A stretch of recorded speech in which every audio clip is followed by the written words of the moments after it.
কি হয়েছে? তোমাকে একটু চিন্তিত মনে হচ্ছে। আর বলো না, একটা সমস্যায় পড়েছি।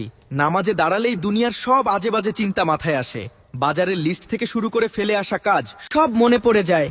নামাজ শেষে মনেও থাকে না কয় রাকাত পড়লাম। খুব খারাপ লাগে। এটা আসলে আমাদের অনেকেরই সমস্যা। তবে এর থেকে মুক্তির কিছু উপায় আছে। তুমি কি জানতে চাও? অবশ্যই, আমি মন দিয়ে নামাজ পড়তে চাই।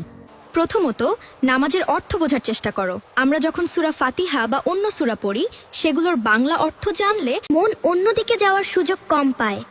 মনে মনে ভাববে তুমি তোমার সৃষ্টিকর্তার সাথে কথা বলছো। এটা তো দারুণ পয়েন্ট। আর কি করা যায়? দৃষ্টির নিয়ন্ত্রণ। সিজদার জায়গায় তাকিয়ে নামাজ পড়ার চেষ্টা করো। ডানে বামে বা এদিক ওদিক তাকালে মনোযোগ হারিয়ে যায়। আর একটা বিষয় হলো, নামাজে দাঁড়ানোর আগে 2 মিনিট শান্ত হয়ে বসো।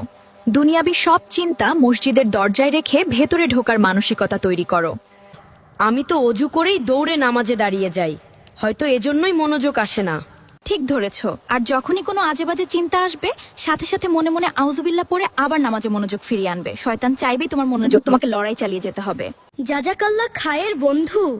আজ থেকেই আমি অর্থ বুঝে পড়ার আর স্থির হওয়ার চেষ্টা করব। ইনশাআল্লাহ। আল্লাহ আমাদের সবার নামাজ কবুল করুন।